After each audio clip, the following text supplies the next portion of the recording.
عرفات کی افضل ترین گھڑیاں آپ حضرات سے گزارش ہے کہ دو چیزوں میں گزارے، ایک رونے میں اور دوسرا دھونے میں، یعنی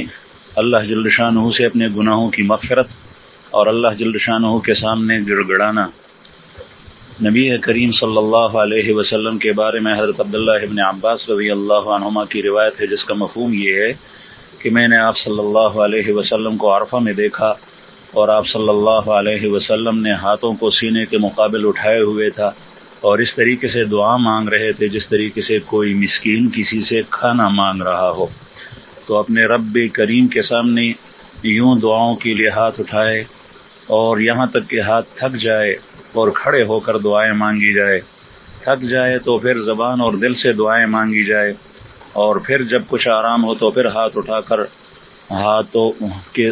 اٹھا کر اللہ جل شانہ سے دعائیں مانگے۔ کوئی بھی وقت اور لمحہ یوں فضول نہ گزارے، بلکہ زیادہ سے زیادہ دعاؤں کے اندر گزر جائے۔ اور ہمارے جو اکابر حضرات ہیں انہوں نے اس مختلف طریقوں سے یہ دن گزارا۔ بشر حافی رحمہ اللہ فرماتے ہیں کہ میں نے عرفات کے میدان میں شام کے وقت ایک شخص کو دیکھا کہ وہ نہایت بیتابی سے رو رہا ہے اور بے چینی سے روتے ہوئے چند شعر پڑھ رہا ہے، جن کا ترجمہ یہ ہے کہ وہ کتنی پاک ذات ہے، وہ ہر عیب سے پاک ہے، اگر ہم کانٹوں پر اور گرم سوئیوں پر اس کے سامنے سجدے میں گریں تب بھی اس کی نعمتوں کا عشر عشیر بھی ادا نہ ہو، بلکہ عشر عشیر کا عشر عشیر بھی ادا نہ ہو۔ حضرت فضیل ابن عیاض رحمہ اللہ ہمارے مشہور بزرگوں میں سے ہیں۔ عرفات کے میدان میں لوگ تو سب کے سب کثرت سے دعائیں مانگ رہے تھے اور وہ ایسی بری طرح رو رہے تھے جیسے کسی عورت کا بچہ مر گیا ہو اور وہ آگ میں جل رہی ہو۔ جب غروب کا وقت ہونے لگا تو اپنی داڑھی پکڑ کر آسمان کی طرف منہ اٹھایا اور فرمانے لگے، اگر تو معاف بھی کر دے تب بھی میری بدحالی پر انتہائی افسوس ہے۔ بہرحال اس دن کو اللہ جل شانہ کے سامنے انتہائی عاجزی کے ساتھ اور دعاؤں کے ساتھ وہ گزارنی چاہیے، اور نبی کریم صلی اللہ علیہ وسلم سے جو دعا منقول ہیں اور جب تمام نبیوں کی طرف اس کی نسبت کی جاتی ہے وہ یہ لا الہ الا اللہ وحدہ لا شریک لہ لہ الملک ولہ الحمد وہو علی کل شیء قدیر۔ عربی کے اندر دعائیں مانگی جائے، اپنی زبان میں پشتو میں دعائیں مانگی جائے، کسی اور زبان میں، اور وقتاً فوقتاً یہ بھی بیچ میں پڑھا جائے لا الہ الا اللہ وحدہ لا شریک لہ لہ الملک ولہ الحمد وہو علی کل شیء قدیر۔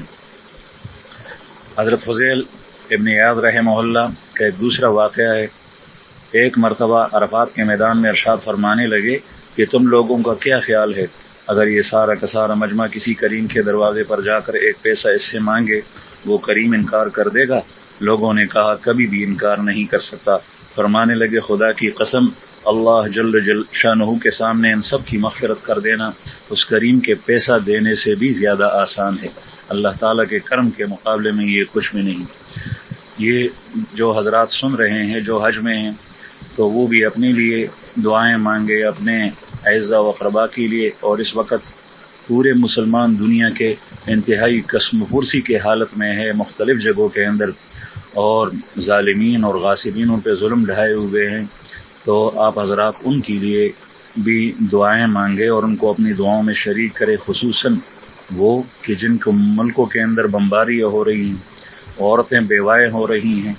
اور پردہ دار عورتیں ہمارے اس ملک کے اندر اور دوسرے ملکوں کے اندر اپنے گھروں سے نکلی ہوئی ادھر ادھر پھر رہی ہیں۔